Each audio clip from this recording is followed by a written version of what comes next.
Good evening. It is wonderful to see you all, and on behalf of the Henry N.R. Jackman Faculty of Law, I am absolutely delighted to have the opportunity to welcome you this evening to the second annual John A. Tory Lecture. I want to begin by taking a moment to pause and reflect on some of the history that has brought us to this point and on how we might individually and all together contribute to moving forward on the path of reconciliation. This land on which the University of Toronto operates has for thousands of years been the gathering place for many Indigenous people from across Turtle Island and has been stewarded as a site for learning, exchange, teaching, and sharing. This has been the traditional land of the Huron-Wendat, Haudenosaunee, and the Seneca, and Toronto is covered by Treaty 13 signed by the Mississaugas of the Credit. And today, this meeting place is still the home to many Indigenous people from across Turtle Island, and at the law school, we are grateful to have the opportunity to learn and work and build community in a good way on this land. Now, this past year, or I guess this academic year, maybe more accurately, has been tremendously exciting for us as we received and announced in the fall an extraordinary $80 million gift from the Jackman family, which supports a range of priorities, including student bursaries, fellowships, scholarships, faculty research chairs, and is what led to the naming of our faculty as the Henry N.R. Jackman Faculty of Law. And also, in other exciting news, as I suspect you are all aware, so you're wondering why I am here. Well, I'm still the dean for another 2 days, but the exciting news is that it was announced very recently that my colleague, Professor Christopher Essert, has been appointed dean of the Faculty of Law, and his term begins in 2 days on February the 1st, 2026. I think it is a nice moment, even though he isn't here, he had a prior commitment, but in absentia, I would like to congratulate our dean designate on this appointment.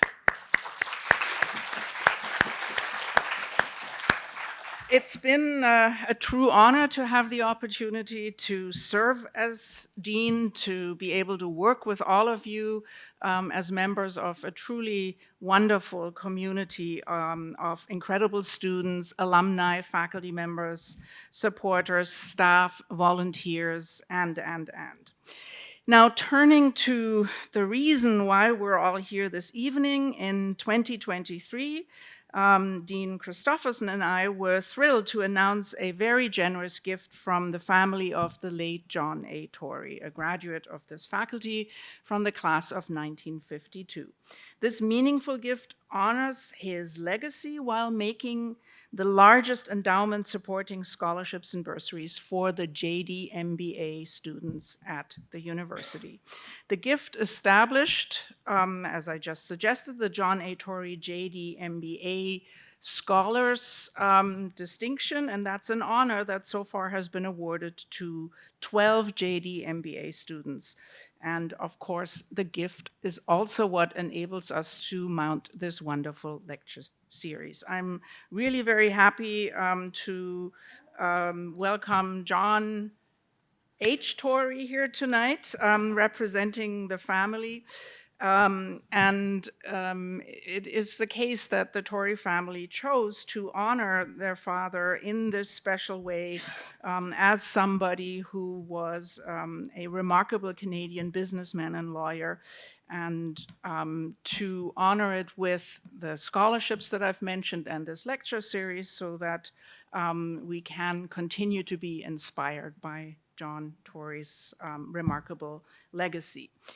Now, thank you, John and family. It's because of your wonderful gift that we are here tonight and are going to be able to share this moment together.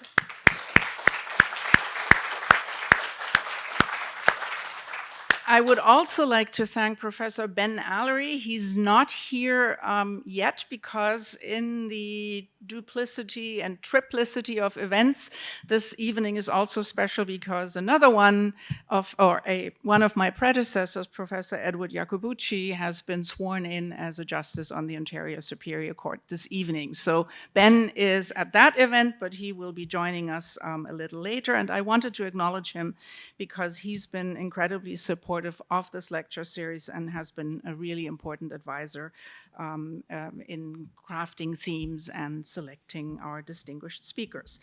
And now, moderating tonight's discussion will be Terry Burgoyne, a Jackman Law graduate, a retired partner at Osler, Hoskin Harcourt LLP, and Terry has more than 35 years of business law experience, principally in private M&A, joint ventures, strategic alliances, cross-border transactions, and professional service businesses.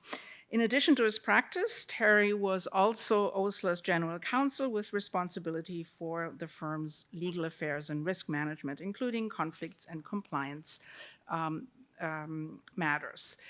He's been a tremendous volunteer and mentor and generous Jackman Law donor as well. He's served on our Law Alumni Association, and in 2024, he established a first-of-its-kind gift. It's one that recognizes achievement in our JD program, and it is the Burgoyne Awards of Excellence that are given every year to JD students across all 3 years in the program as they are nominated by their professors in recognition of scholarly achievement. It's such an honor to have you here tonight, Terry. Thank you very much for giving us your time yet again. And I would ask that you please join me in welcoming Terry, who will introduce the main event.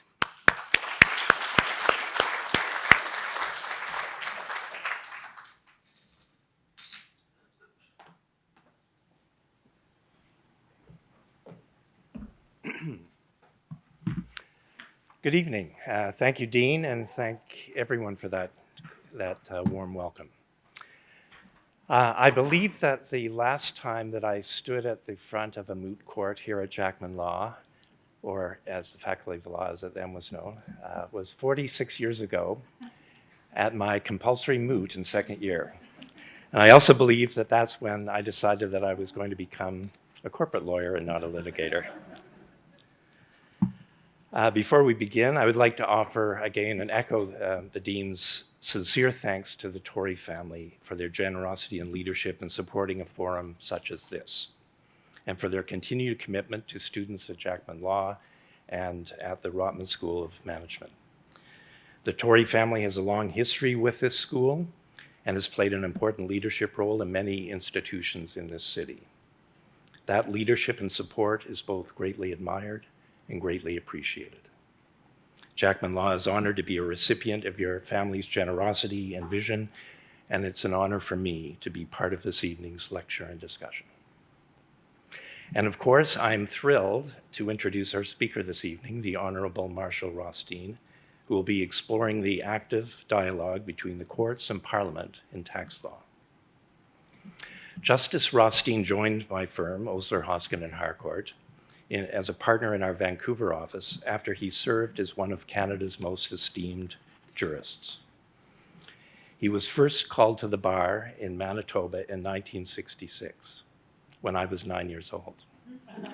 I'm retired, and he is still working.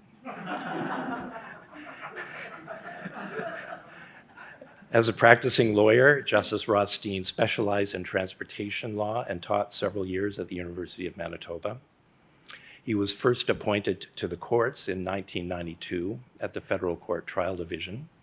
In 1999, he was elevated to the Federal Court Appeal Division in Ottawa.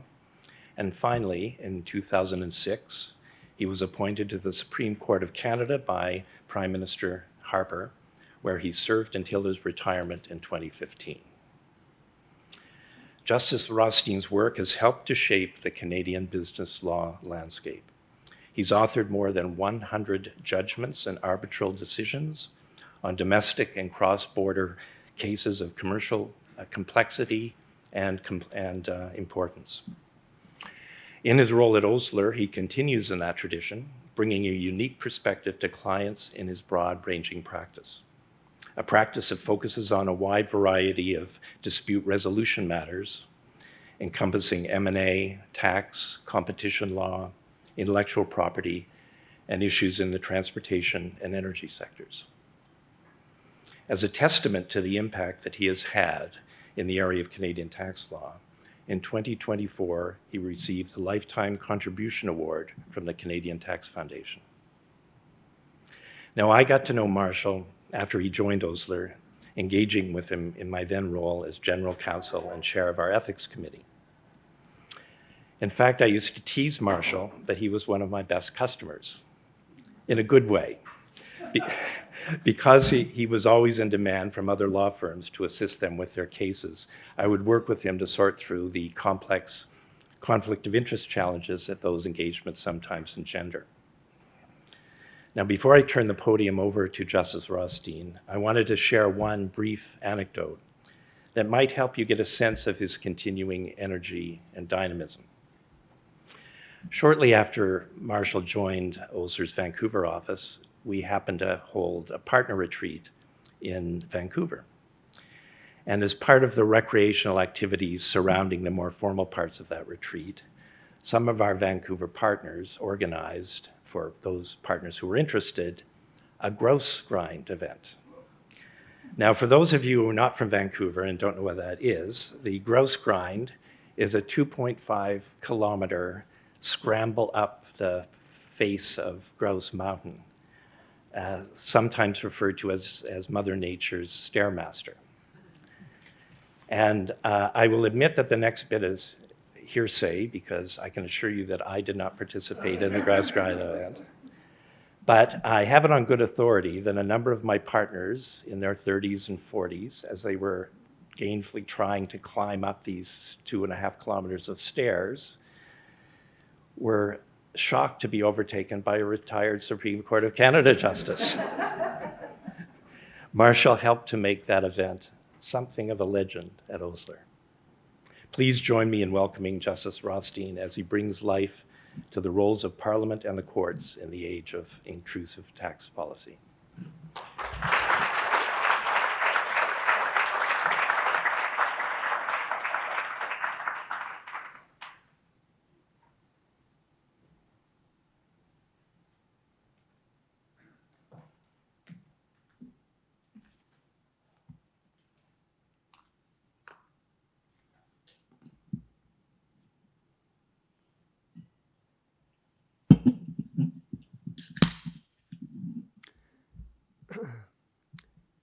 It's now after 6 o'clock.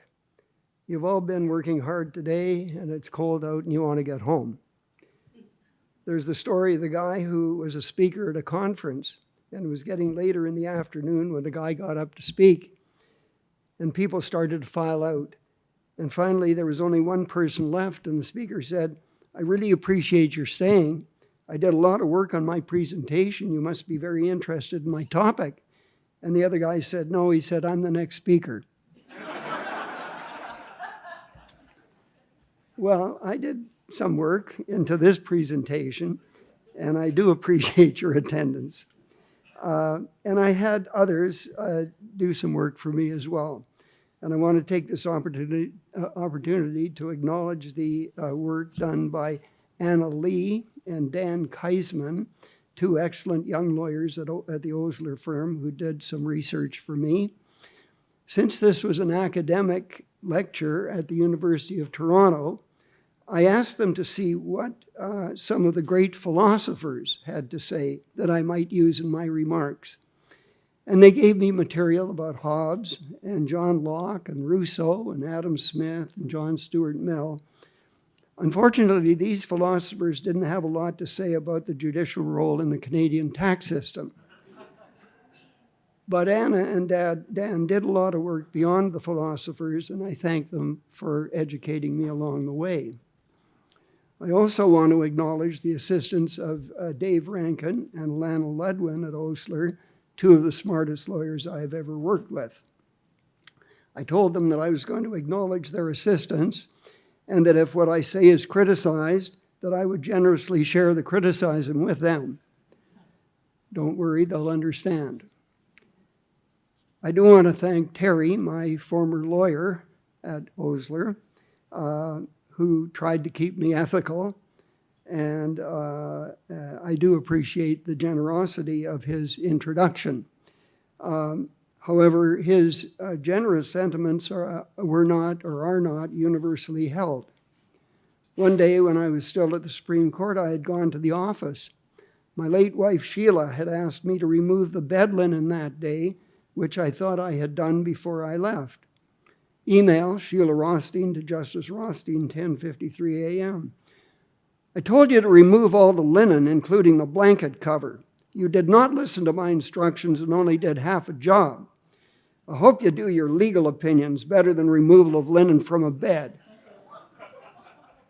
When you get home, you will make the bed all by yourself. Washing all the linen and pillows is enough of a job for me.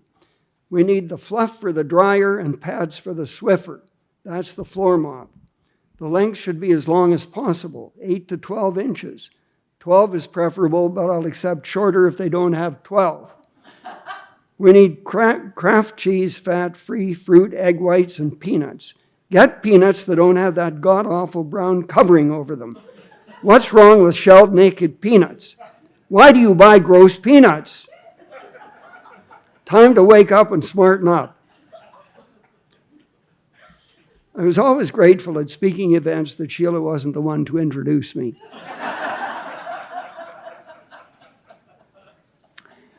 Sheila was quite deaf and had a difficult time hearing on the phone, so we always communicated by email. I got coffee at Starbucks on the way to the office in Ottawa, in addition to having coffee before I left for work in the morning. Email, Sheila Rothstein to Justice Rothstein. Get fruit. Justice Rothstein to Sheila Rothstein. What fruit? Sheila Rothstein to Justice Rothstein. Berries, grapes, and nectars. Justice Rothstein to Sheila Rothstein. Nectars are out of season and not available, and grapes are expensive, but I'll get them. Berries are too expensive. Sheila Rothstein to Justice Rothstein. If you didn't waste money at Starbucks every day, you'd be able to afford berries.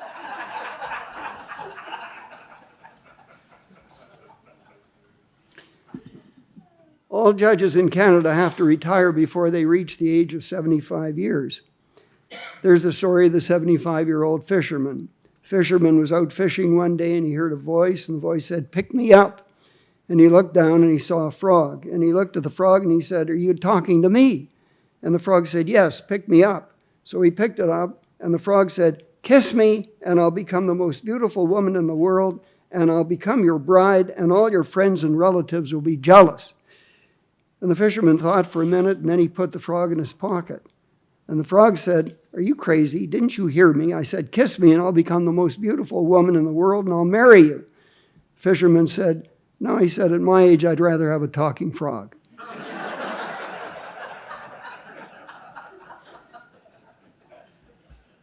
Well, I'm well past 75 now. One of my kids' friends saw me this summer. When we met, he said, "Marshall," he said, "you look like $1 million Canadian." Not quite the full-throated compliment I had hoped for. I'll get serious. It's a great honor to have been asked to deliver the second annual John A. Tory Lecture in Tax Law at the University of Toronto. I never met Mr. Tory. In his prime, I was a poor prairie lawyer practicing in Winnipeg. But I certainly knew him by reputation as one of the founders of an iconic Toronto and Canadian law firm, and a trusted advisor to prominent Canadian businesses and families. He was a visionary and endowed with great wisdom and judgment. It's a privilege for me to be associated with his memory. I follow the legendary Frank Iacobucci, who delivered the first John Tory tax lecture last year. Big shoes for me to fill today. My topic is the role of Parliament and the court in the age of intrusive tax policy. My point is going to be that the government, as a litigant in tax cases, should get no special treatment from judges based on some general notion of anti-avoidance in the Income Tax Act, untethered to specific provisions of the Act, and that tax fairness or the idea of fair share, like tax efficiency and tax incentives, are political and policy considerations, not part of the judicial role. The limits and duties of the judicial role continue to apply in the age of intrusive tax policy. In recent years, Parliament has enacted tax laws that limit otherwise lawful tax planning decisions of taxpayers. The most important example of intrusive tax policy is the new 2024 GAR amendments and their express adoption of an economic substance test and a new notice and penalty provisions. Well, this is now the law, and judges must apply it as enacted. But it is not the role of judges to imbue new provisions with unexpressed legislative policy favoring the government. The judicial role is, as it has always been, to implement Parliament's tax policies enacted in legislation in a dispassionate manner. At the same time, as a function of the rule of law, judges have a responsibility to maintain the consistency and predictability of the law.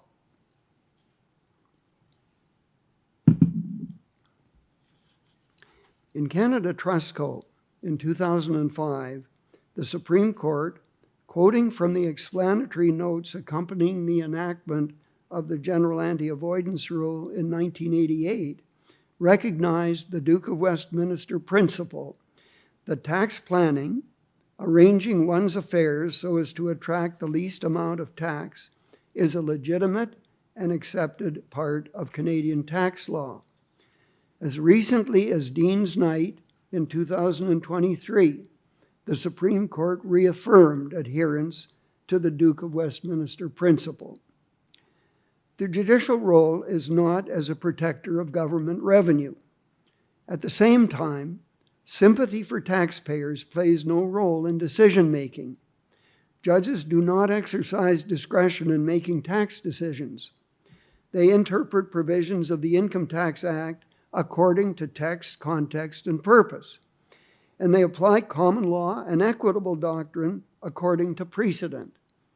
Whether precedent favors the government or the taxpayer, the court must follow precedent unless they can be shown to be manifestly wrong. Some academic scholars characterize judicial decision-making as either formalist or textualist. Sorry, I should have said formalist or pragmatic. And I think another way of saying the same thing is that judges may be textualists or activists. A textualist judge should always have regard to context and should consider purpose if it assists in interpreting the text at issue. An activist judge may tend to treat a statutory provision as a draft or a guide for them to mold according to the result they wish to achieve. Of course, in practice, judges don't operate in extreme silos. They adjudicate on a spectrum. Even the most hidebound textualist will resist an interpretation of text which yields an absurd result. Even the most rabid pragmatist knows that straying far from the text will attract the attention of the Court of Appeal. Some judges, perhaps most, start out as pragmatists, but with experience and being overturned by the Court of Appeal or even the Supreme Court, will more closely adhere to the text and precedent. That was my experience. I'm going to go back over 30 years to the early 1990s to one of my first tax cases as a judge in the Federal Court Trial Division. It's called Hoskin versus Canada. I was sent to Regina to hear the case. I had only been a judge less than a year. At an earlier time, the trial division of the federal court had concurrent jurisdiction with the tax court to hear tax assessment cases. That was removed in the early 1990s, but the trial division still had some remnant cases, and Hoskin was one. It involved the attribution rules under the Income Tax Act. A husband and a wife had a small electrical contracting company in rural Saskatchewan. The shareholdings were originally 99 for the husband and 1 for the wife, on the advice of their accountant. A few years later, after they saw a lawyer, they were adjusted so that the husband and wife had 50 shares each. The company never made that much money. However, the company owned some farmland, and they struck oil on the land. So suddenly the value of the shares went up dramatically. At one point, the wife wanted to transfer some of her shares to her kids, and so she did. This was back in the 1980s, when there was an exemption of $500,000 from capital gains tax on the disposition of farmland. She thought that when she transferred some of her shares to her kids, that she would have been entitled to the $500,000 tax exemption. However, the Minister of National Revenue reassessed and attributed the gain to her husband because he originally owned 99 shares and she only owned 1 share of their company. But Mr. Hoskin had used up his exemption in prior dispositions of some of his own shares, and so he was fully taxed. The Hoskin's lawyer argued that these attribution rules violated Section 15 of the Charter of Rights and Freedoms because they discriminated against women on the basis of gender. That was a terrible argument. The provision was neutral, and there was no evidence before me of any gender impact one way or the other. I went back to Ottawa to write up the decision to dismiss the taxpayers' appeal. However, it bothered me. The evidence was that when they were running a small mom-and-pop business, that really they were both contributing to the business, and that the attribution rules based on this original 99-to-1 shareholding shouldn't have applied. It should have been recognized that they were 50-50 contributors to the business from the start. On that basis, the husband from the beginning would have been holding 49 shares for the wife in trust because she was an equal contributor to the success of the business. He was the electrician, but according to the evidence, she was the accountant, the purchasing agent, she delivered materials to job sites, and she was the office manager. Well, I thought that the relevant cause of action was in resulting trust and not in gender discrimination under the Charter. And so I had the court call the lawyers, and I told them that I wanted to canvass the issue of resulting trust. Well, both lawyers objected. The Hoskin's lawyer, because of his mistaken view that the Charter argument was a winner, and the government, quite justifiably, because the case was closed and the taxpayer had not pleaded resulting trust. Well, being a rookie judge and not having yet been overruled by the Court of Appeal, I ignored them both and demanded that the taxpayer's lawyer submit a motion to amend the pleadings to claim resulting trust as a cause of action. He did. And of course, I allowed the motion. And then I ordered them to re-argue the case, and both counsel reluctantly did. Well, it was my idea, so needless to say, I allowed the appeal. For some reason I can't explain, the government never appealed. Well, I told this story to another audience a few years ago, and I explained that with another few years under my belt, I wouldn't have done that. It's difficult for a judge to sit quietly and let a case take its course when it has not been competently presented.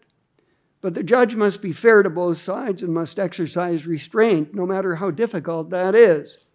During the question period, a member of the audience challenged me and said that it was the right thing to intervene and required that the case be re-argued on a relevant issue. It wasn't fair for the taxpayers to lose because their lawyer had not recognized what the relevant issue was. Well, all I can say is that when we first become judges, we want to do justice. We still have a little advocacy blood pulsing through our veins and arteries, so we bend the rules to try to get to the result we want to achieve.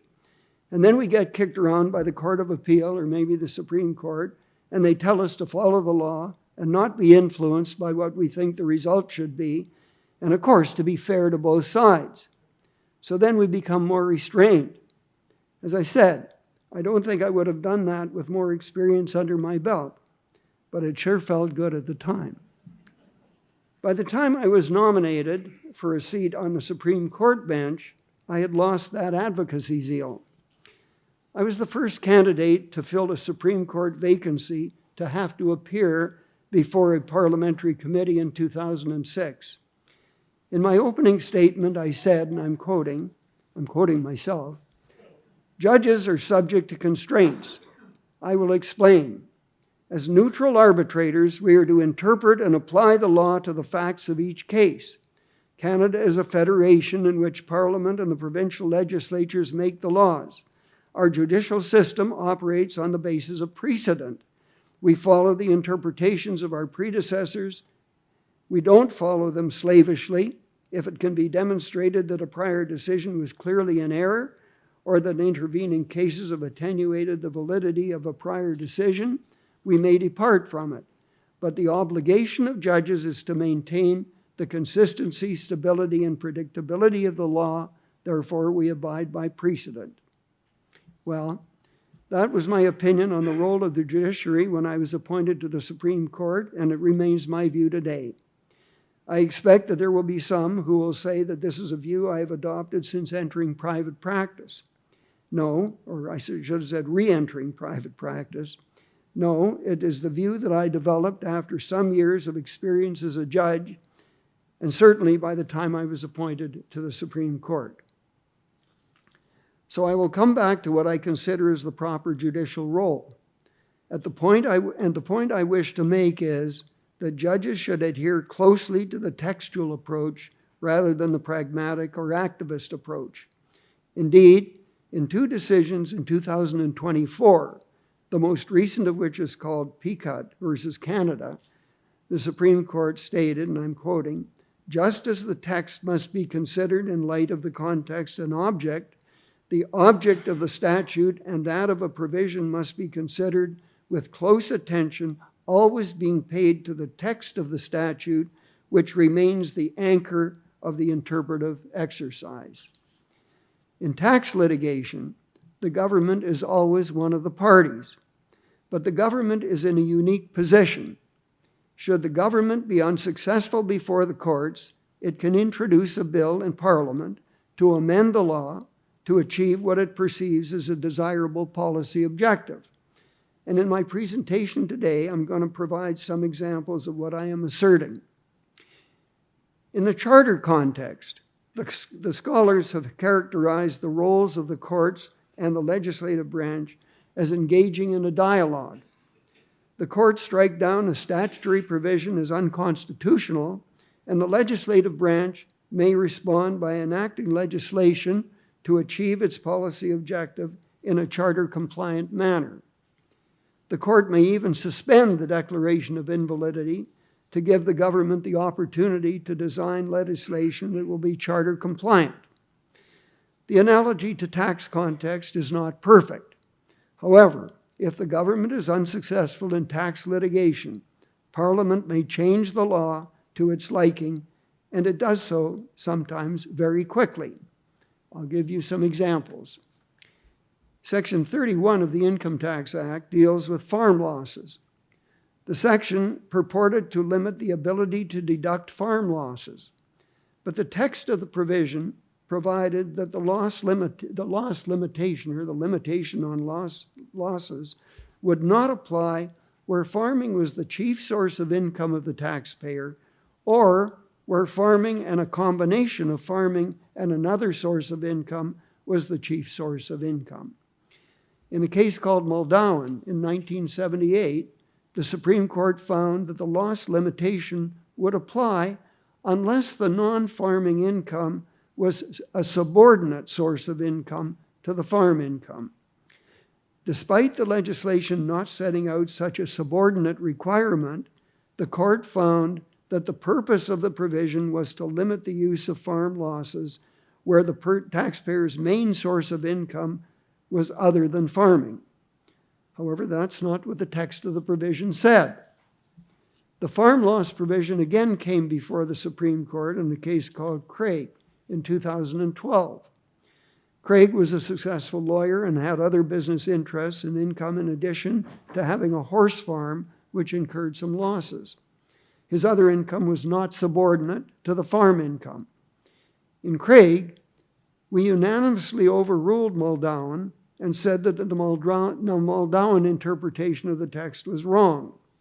According to the text of Section 31, there was no limitation on the deduction of farm losses when the taxpayer's chief source of income was farming and a combination of farming and another source, even if the other source of income was not subordinate to farming. Well, within 1 year after the decision in Craig was issued, Parliament amended Section 31 to provide that the non-farm source of income had to be subordinate to the farm source of income. In other words, the amendment restored the Muldown conclusion, but this time with legislation that actually expressed that intention. A second example. As part of an audit, the CRA requested the employees of Cameco Corporation to attend for oral interviews. In the Federal Court of Appeal in 2019, the minister argued that the words inspect, audit, or examine in paragraph 231.11a were broad enough to encompass oral interviews. The court rejected that argument and concluded that those words did not implicitly allow the CRA to compel oral interviews. Having regard to context, the court said that where Parliament intends to compel someone to give oral answers, it does so expressly and not by implication. Nor was there anything in the legislative history that would support the conclusion that the CRA had the power to compel oral answers. After the Cameco decision, Parliament amended the provision to expressly require taxpayers or any other person to attend at a place designated by the CRA or by video conference or another form of electronic communication to answer questions orally. One final example. The Government of Canada received a request from the Government of Australia under an international tax convention between Australia and Canada to provide information about an unnamed group of Shopify merchants with respect to enforcement of Australia's GST legislation. In the Minister of National Revenue versus Shopify in 2025, the federal court ruled that under paragraph 231.23b of the Act, the obligation on Shopify to provide information about unnamed persons applied only to obligations under the Income Tax Act and not international agreements. The case is under appeal right now. Nonetheless, very soon after that decision was issued, the government introduced a bill in Parliament to add the words listed international agreements, or for greater certainty, a tax treaty with another country, to paragraph 231.23b. Well, the dialogue between courts and Parliament in tax cases cautions restraint when judges interpret legislation. The role of the court is not to do, through purposive interpretation, what Parliament did not do through legislation. Judges are not tasked with determining and implementing tax policies not expressed in the legislation. Courts should restrain themselves to interpreting and applying the legislation as enacted, leaving it to Parliament to amend the legislation if deemed necessary to implement a policy. The Supreme Court has not always exercised that restraint. The Supreme Court of the 1970s and 1980s tended to be more activist or pragmatic than the Supreme Court was later, at least in tax cases. That court struggled with the tension between words of the Income Tax Act and what it saw as commercial and economic realities. McClurg in 1990 was a case of income splitting by reason of Mrs. McClurg receiving dividends from a family company. Even though the court disapproved of non-arm's length income splitting, it justified allowing it to occur in this case because, according to the evidence, Mrs. McClurg had contributed to the success of the business of the company that issued the dividends. Well, that changed with a series of decisions in the later 1990s. In 1998, the Supreme Court decided a case called Newman versus the Minister of National Revenue. Newman, like McClurg, concerned income splitting between a husband and a wife by reason of dividends being paid to the wife from a family company, except that in Newman, unlike McClurg, there was no evidence that Mrs. Newman contributed to the success of the company that issued the dividends. In Newman, the Supreme Court said that entitlement to dividends was based on the ownership of shares, whether or not the relationship between the parties was arm's length or non-arm's length, and that contribution to the success of the company was irrelevant to the entitlement to dividends. I wrote the trial decision in Newman, finding for the taxpayers. I was overruled by the Federal Court of Appeal, but my decision was restored by the Supreme Court. After being slapped down by the Court of Appeal, nothing makes a trial judge happier than seeing the Court of Appeal getting slapped down by the Supreme Court. Probably the most notable change of approach was expressed in Shell Canada versus Canada in 1999. Shell involved the deductibility of interest. The Federal Court of Appeal reduced an interest deduction to what it thought was reasonable, as opposed to allowing a deduction for interest actually paid. The Supreme Court reversed and allowed the deduction for the interest actually paid. The Supreme Court set out a number of principles. 1, economic realities cannot be used to reclassify bona fide legal relationships. 2, economic realities or the object and spirit of a provision cannot supplant the court's duty to apply unambiguous provisions of the Income Tax Act to a transaction. 3, courts must be careful not to find unexpressed legislative intention under the guise of a purposive interpretation. 4, courts should not be motivated by a desire to thwart tax avoidance. Sometimes the dispassionate application of the law will produce what some would see as an unjust result in a particular case.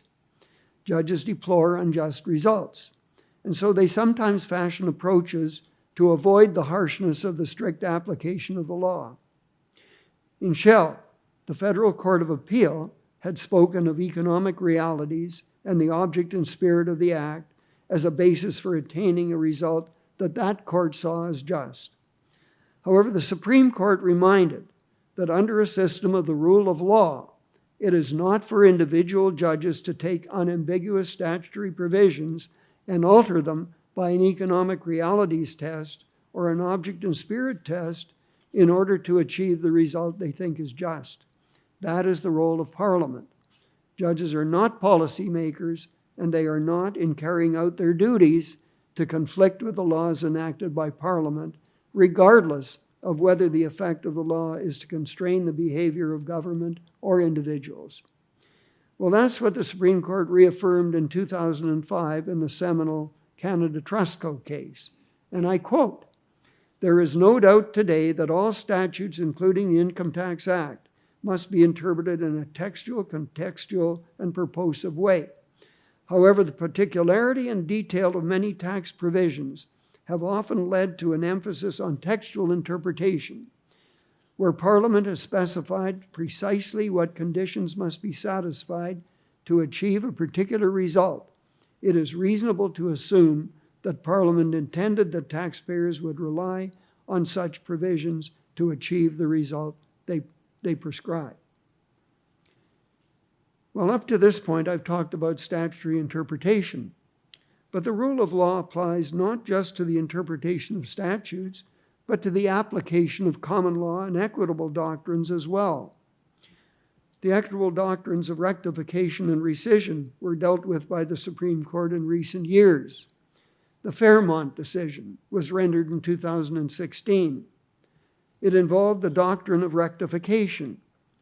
Fairmont was involved in the financing of some U.S. hotels.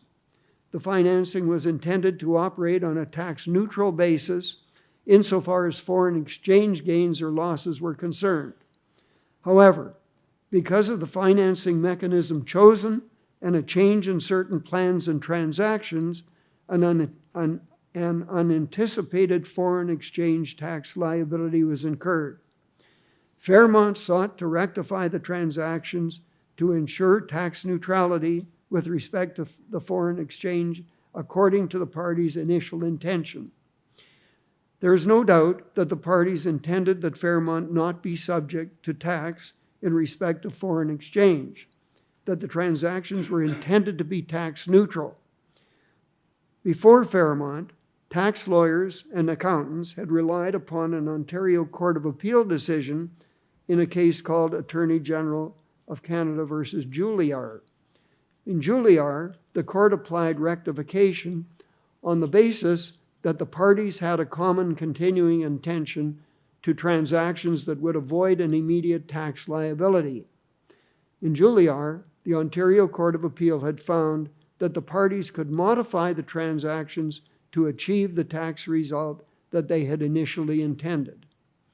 However, in Fairmont, the Supreme Court of Canada overruled the Superior Court and the Ontario Court of Appeal, which had found that rectification applied following Juilliard. The Supreme Court found that rectification was not available to conform transactions to the parties' unexpressed intentions. In Fairmont, the Supreme Court said that the Ontario Court of Appeal was wrong in Juilliard and that rectification was not available to cure a party's error in judgment in entering into a particular agreement. It is only available to cure an error in the recording of that agreement in a legal instrument. It is only available to align the instrument with what the parties had precisely agreed to do, not with the benefit of hindsight, what they should have agreed to. The Fairmont decision has caused considerable concern in the tax community, but the Supreme Court decision followed well-established principles known outside the tax context. Rectification is a very narrow window to modify written documents. It is not a mechanism to enable parties to change their agreements. So you can see the tax law is infused with equitable doctrines, and it is not confined to the interpretation of the Income Tax Act. And in applying equitable doctrines, judges must adhere to precedent and principle and not be guided by a result that they think is fair and wish to achieve. Up to now, I've discussed judicial decision-making in the non-GAR tax cases. But in the last 25 years, the general anti-avoidance rule has come to occupy more and more attention of the courts, including the Supreme Court. The GAR places in stark contrast the textual and contextual interpretation of a provision of the Income Tax Act against what is called the object, spirit, or purpose of the provision, where that object, spirit, or purpose is different from what the text actually says or permits. The subject of Frank Akabuchi's lecture last year was the GAR, and I do not intend to dwell extensively on the subject today. However, in the context of my topic of the role of the courts and Parliament in an age of intrusive tax policy, I will discuss some GAR jurisprudence and amendments to the GAR that were enacted by Parliament in 2024. So with the advent of the GAR, the Supreme Court had gone quite far to say that in the absence of the GAR, the Income Tax Act should be read textually and contextually, and that courts should not be invoking purposive interpretation to find a meaning that is not expressed from the text and context. In Canada Trustco, Matthew, Lipson, Copthorne, and Alberta Energy, the Supreme Court has tried to be rigorous in its application of the GAR. In looking for the object, spirit, or purpose, judges have to confine their search to the textual, contextual, and purposive interpretation of specific provisions of the Income Tax Act.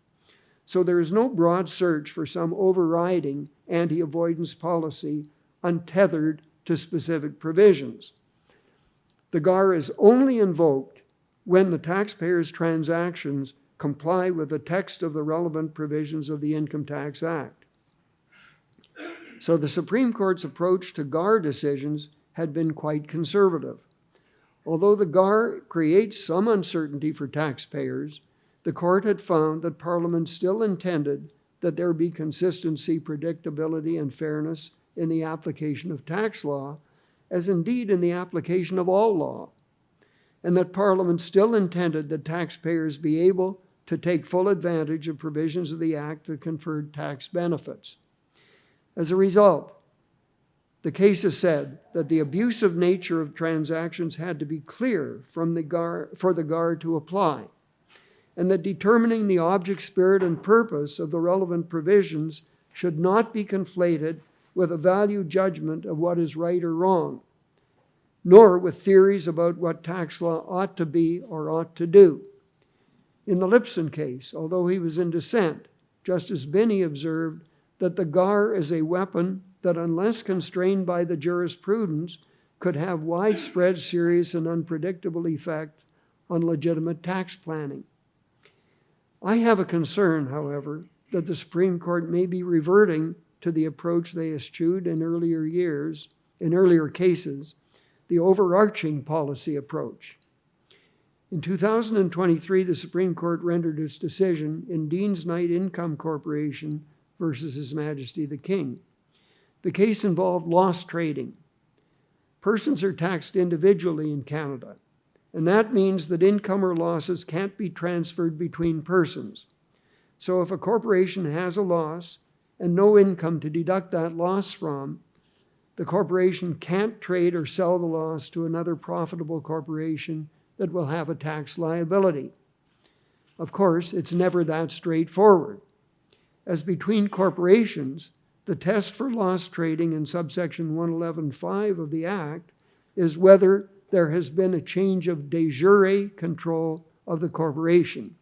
If there is change of de jure control, the losses cannot be used. De jure control has been expressly and precisely defined in the jurisprudence as the legal sources of determining control, the corporation's governing statute and its constitutional documents. Practically, this means sufficient share ownership to elect a majority of the board of directors, or where there is unanimous shareholders' agreement. The reason was to recognize the importance of certainty, and predictability for taxpayers. The jurisprudence had expressly rejected a de facto control test because of the uncertainty it would create.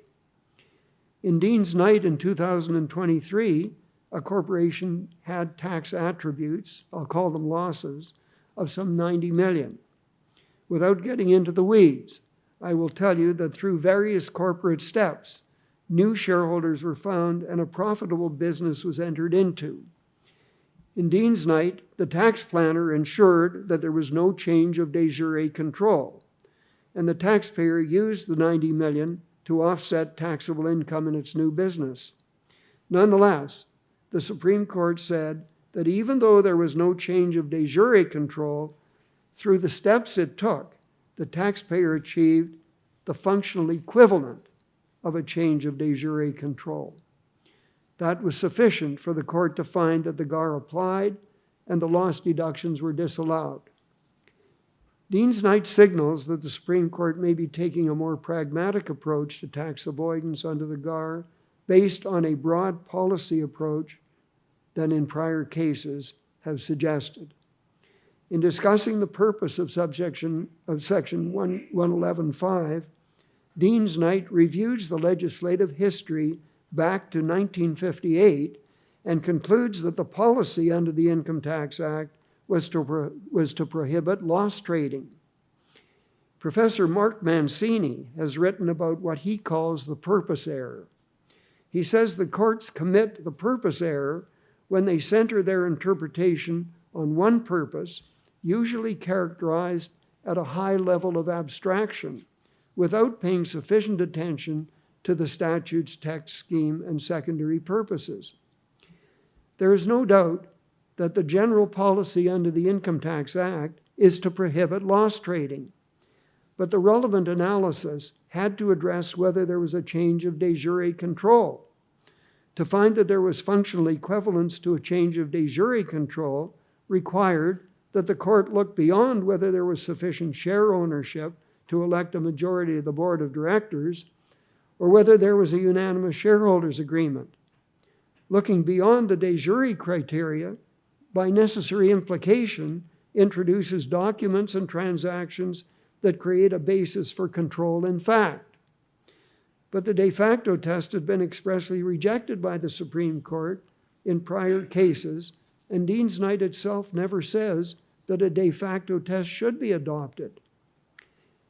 In a prior non-GAR lost trading case called Duha Printers versus Canada in 1998, Justice Iacobucci confirmed the test for change of control that had been established in even earlier cases, the de jure test. Even though Duha was not a GAR case, Justice Iacobucci did the equivalent of an object, spirit, and purpose analysis. He reaffirmed that the proper test for change of control was the de jure control test.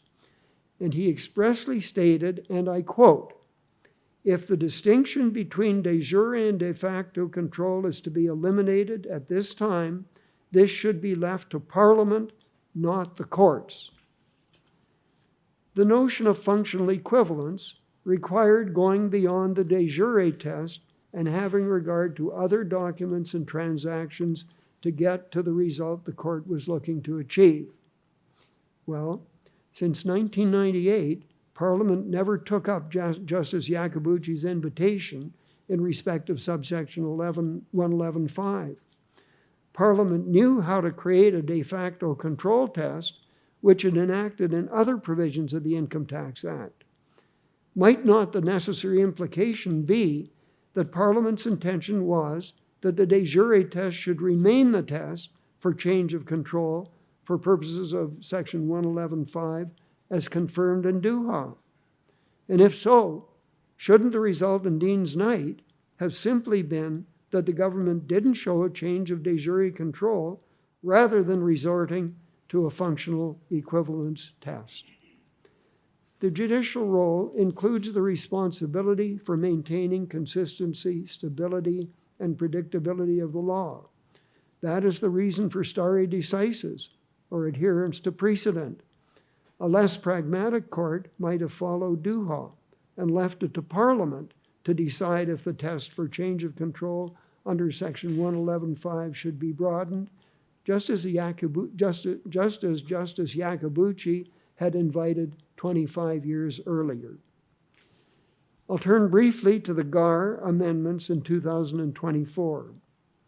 Prior to the 2024 amendments, the Supreme Court had decided 6 GAR cases, 4 in favor of the government, 2 in favor of the taxpayer.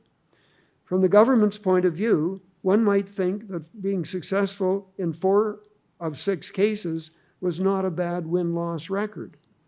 Nonetheless, the government appears to have reviewed all the Supreme Court decisions and enacted changes to the GAR to address a number of the comments and principles in those decisions, in addition to expanding the scope of the GAR in a number of ways. Here are some examples. 1, in prior decisions, the court had found that even in the context of the GAR, Parliament intended to preserve predictability and certainty in Canadian tax law. The new preamble now says that the GAR is intended to strike a balance between government's responsibility to protect the tax base and fairness of the tax system and taxpayers' need for certainty in planning their affairs. I said at the outset that the protection of the tax base and fairness of the tax system are not part of the judicial role. I am not sure that writing them into the preamble has legal effect, except to attenuate the importance of certainty and predictability to taxpayers. Downplaying their importance is troubling. Predictability and certainty are cardinal aspects of the rule of law. 2, under the prior GAR, excluded from an avoidance transaction and therefore application of the GAR was a transaction undertaken primarily for purposes other than to obtain a tax benefit. Under the amended GAR, An avoidance transaction will now include a transaction unless the tax benefit is not one of the main purposes of the transaction or series. That means a greater number of commercial series of transactions, including many done by small businesses, will now include an avoidance transaction, since commercial series of transactions will always be structured to be tax efficient, whatever the primary purpose of the series might be. 3, the concept of economic substance has finally been expressly incorporated into the abuse analysis. The new amendment set out criteria which are to be considered in determining if a transaction or series has economic substance. Shows you that Parliament can do it if it really wants to. 4, penalties of 25% of the additional tax owing will now apply if a taxpayer fails to give express notice of its transactions to the CRA and they are later found to be abusive under the GAR. 5, the normal assessment period for GAR-affected transactions is extended by 3 years unless disclosed to the CRA. Well, these are examples of what I call intrusive tax policy. I question the wisdom and necessity of some of these new amendments, which create greater risk and cost for business. But my point is that it is open to Parliament to enact such intrusive laws. Whether the judiciary approves of such laws is irrelevant to their job. I should have said whether the judiciary or I approve of them. Their job is the job of the judiciary is to interpret the laws enacted by Parliament in a dispassionate way according to their terms. One evening, we were to attend a court dinner. Email, Justice Rothstein to Sheila Rothstein. Look in my closet and confirm that my tuxedo shirt is there. Sheila Rothstein to Justice Rothstein, is it black tie tonight? Justice Rothstein to Sheila Rothstein, yes, it's black tie. Sheila Rothstein to Justice Rothstein, thanks for telling me. Justice Rothstein to Sheila Rothstein, what's the problem? Sheila Rothstein to Justice Rothstein, you have to let me know ahead of time so I'll plan what to wear. Were you planning on telling me at 6:30 tonight?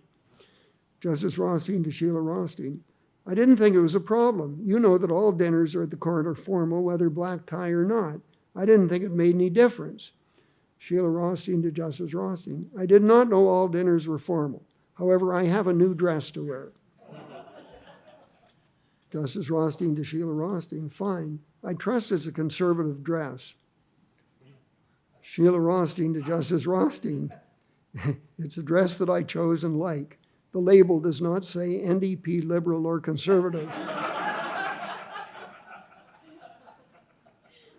I was never able to tell her what to wear. I don't know why I ventured into that territory that time. I'll conclude by telling you that as a Supreme Court judge, I had some unique experiences. Many years ago, I was invited to judge a moot court between Sir Robin Jacob, then recently retired as a judge of the English Court of Appeal, and Lord Hoffman, recently retired from the then House of Lords. It was a patent case involving a coated stent for insertion in coronary arteries after angioplasty. Before he retired, Lord Hoffman in the House of Lords had reversed a decision of Lord Justice Jacob in the Court of Appeal. The two judges agreed to re-argue the case themselves at University College London, and they asked me to judge it. Both judges were highly respected intellectual property experts. When I received the invitation, I said to Sheila, did you ever think in your wildest dreams that I would be judging a moot court between two world icons of intellectual property law? And she said, Marshall, you aren't in my wildest dreams.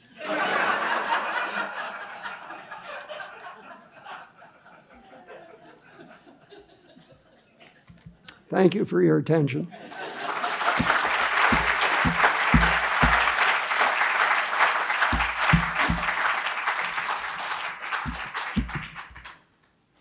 Would you like to comment about your dissents?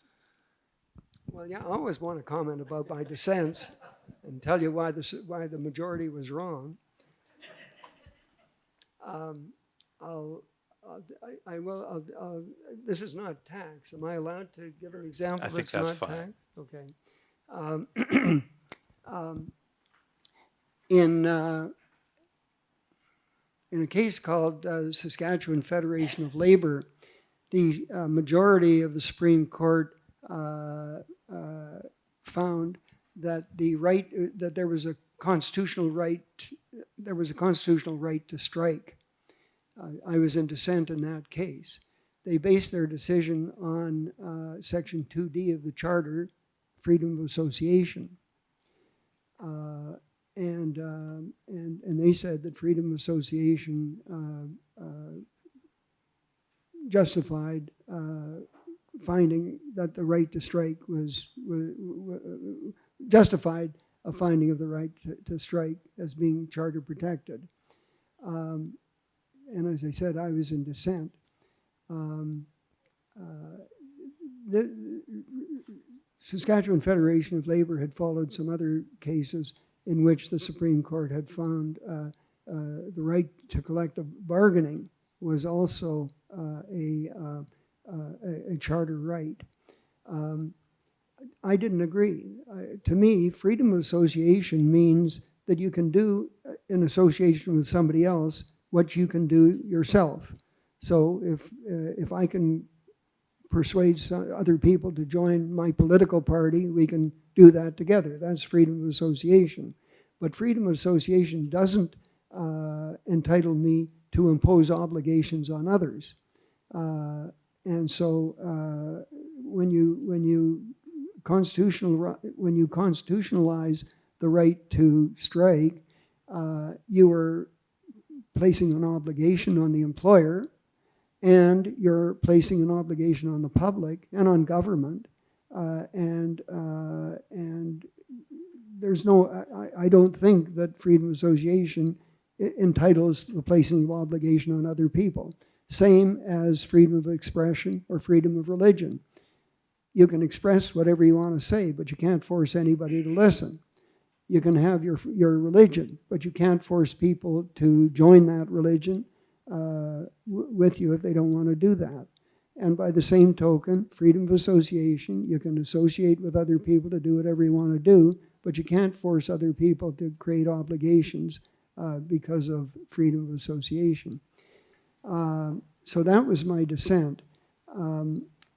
What happened was that I called my law clerk down and I said, do you remember Alice in Wonderland, where Humpty Dumpty said, "Words mean what I choose them to mean"? And I actually typed those words into my computer, and up comes Lewis Carroll, Alice Through the Looking Glass, and there it is, Humpty Dumpty, words mean what I choose them to mean. And so I said to my law clerk, I'm going to include that in my dissent. And my law clerk left, and then I got cold feet, and I decided maybe I wouldn't do that. But then I called my law clerk and I said, look, I want you to canvass the jurisprudence and see if anybody else used those Humpty Dumpty words. And lo and behold, he found Liversidge versus Anderson, a case during the Second World War in which the government of the United Kingdom was able or found that the government could incarcerate people without due process. And Lord Atkin dissented.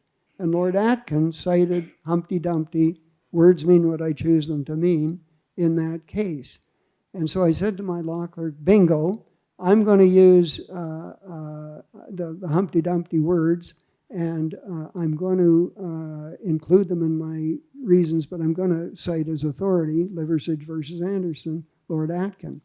And I did. Well, as we were exchanging the dissent and the majority reasons, the words got kind of heated, and Chief Justice McLaughlin and Justice LaBelle were writing the majority. Chief Justice McLaughlin came to see me and she said, listen, it's getting a little hot here. Why don't we exchange each other's drafts and see where we think the words have gone too hot, where the vitriol has gotten a little hot, and maybe we can tone some of that down. I said, sure. And we did that. And I got my reasons back with the chief's notations in the margin where she thought that I should tone down my remarks. And when she came to the Humpty Dumpty words mean what I want them, what I choose them to mean, her marginal note said, ouch. And I took it out. Lord Atkin didn't take it out. I shouldn't have taken it out, but I did. Anyway, that was my dissent in Saskatchewan Federation of Labor. I keep wanting to tell the audiences that because I still think I'm right.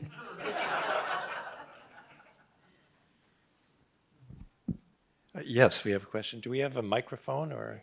Yes. Thank you.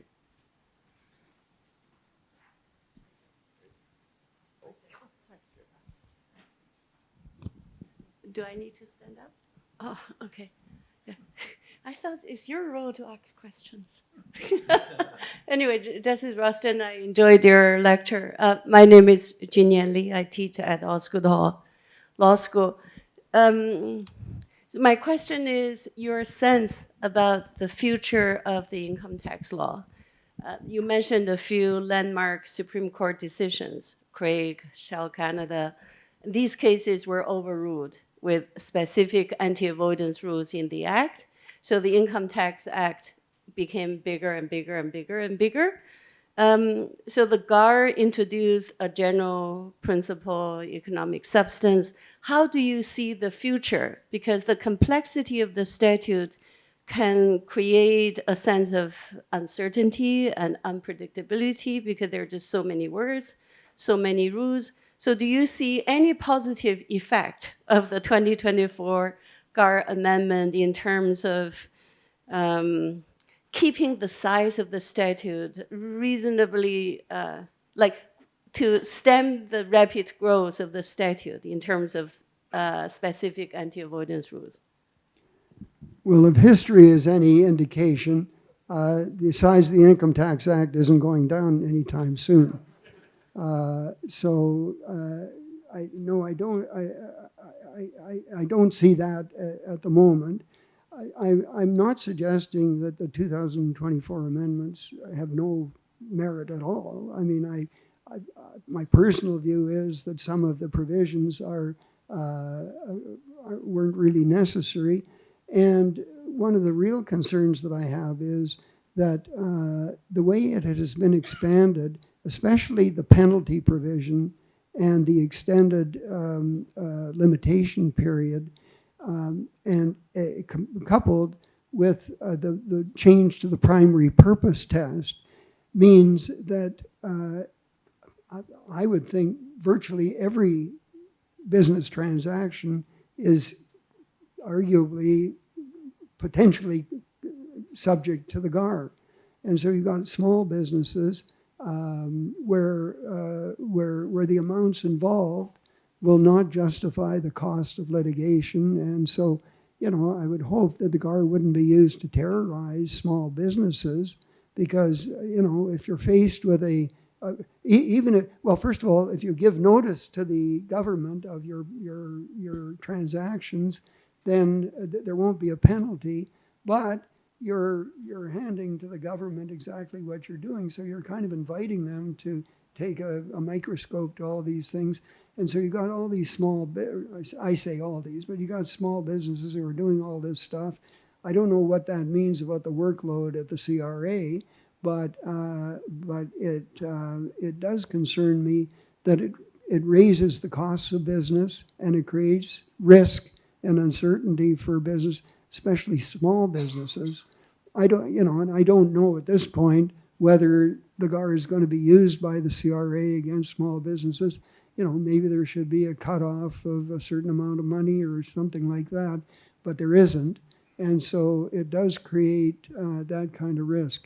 I know that I veered away from answering your question, but I did want to say what I just said. So I've taken the opportunity of doing that. Thank you. I think we have one more question, and then then I think we'll wrap things up because we're running towards the end of time.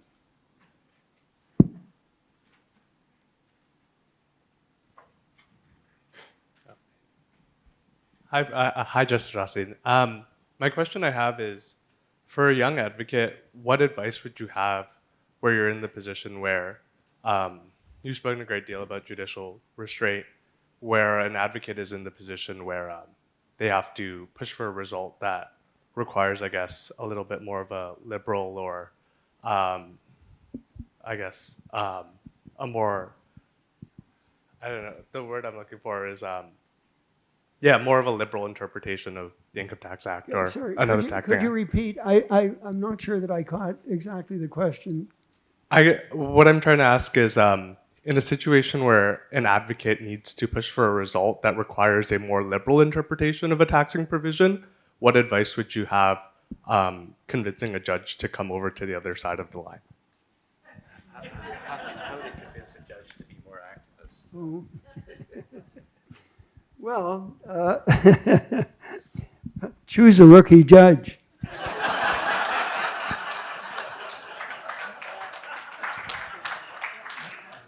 Okay, I think I'll now ask Jeffrey Trossman to come up and give a formal thank you to Justice Rothstein.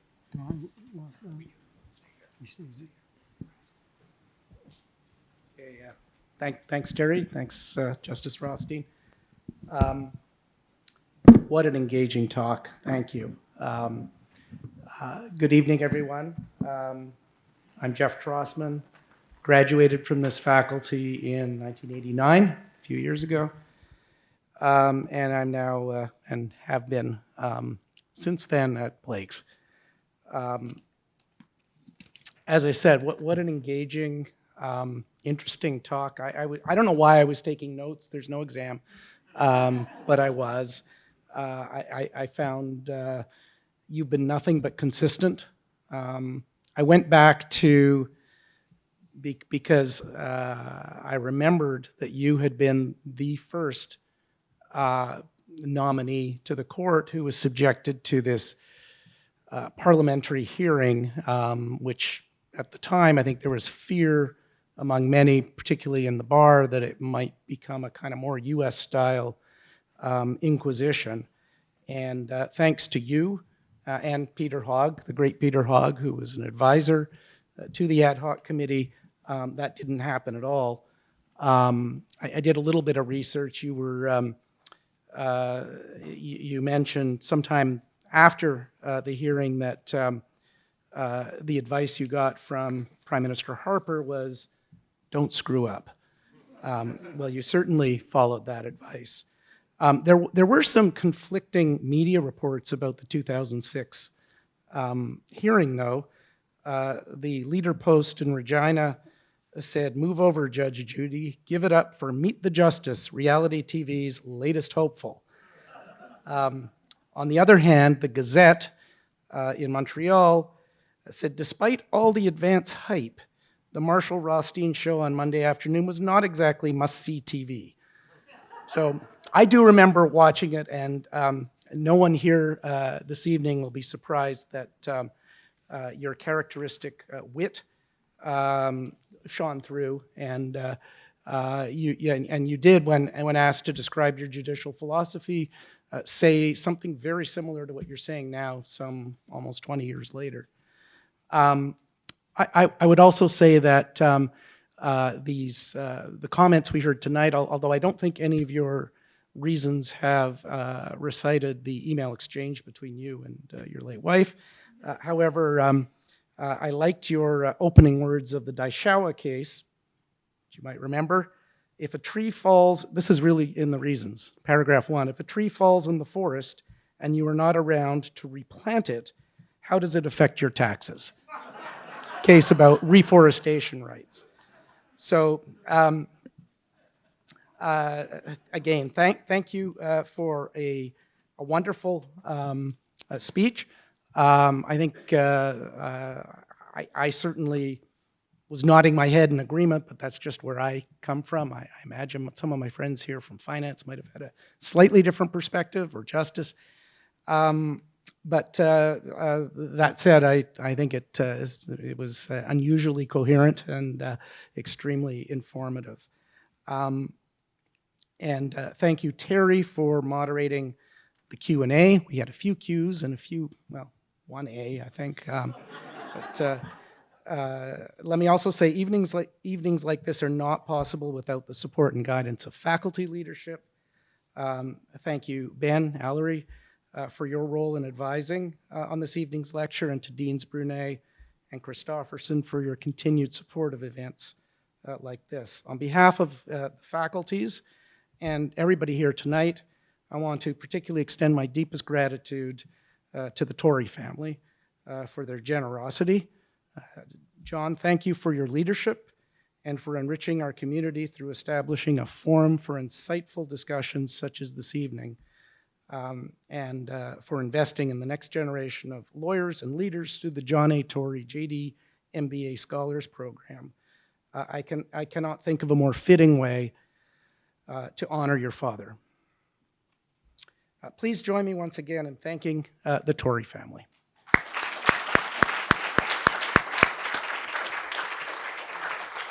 And now I would ask Dean Christofferson to say some final words.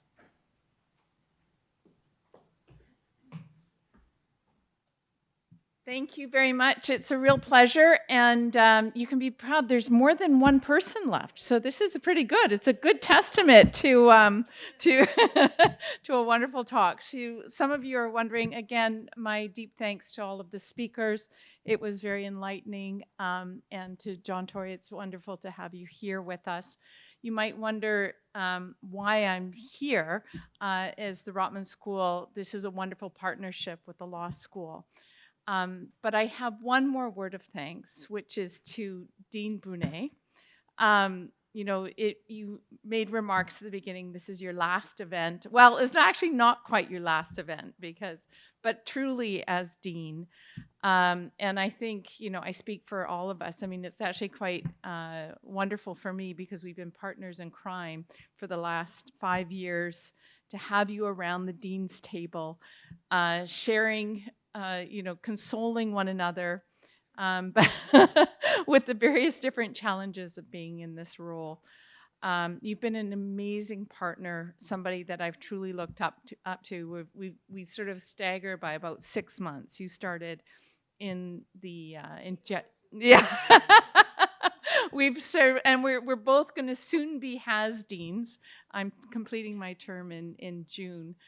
But these roles are not easy ones, and you really took this on at a time when the faculty truly needed that leadership, that ability to bring people together, you know, starting right at the beginning, at the start of COVID, you know, amongst all the other things, the different issues we've had with different, you know, government changes and all the rest of it.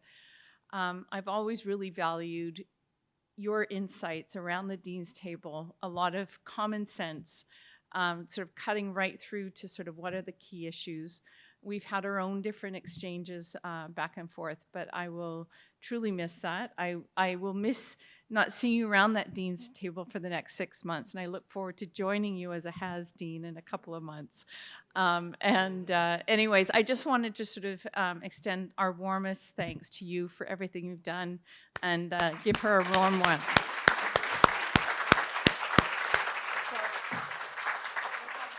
flowers here. It's for you. How about that? You know? Thank you. I did not see that.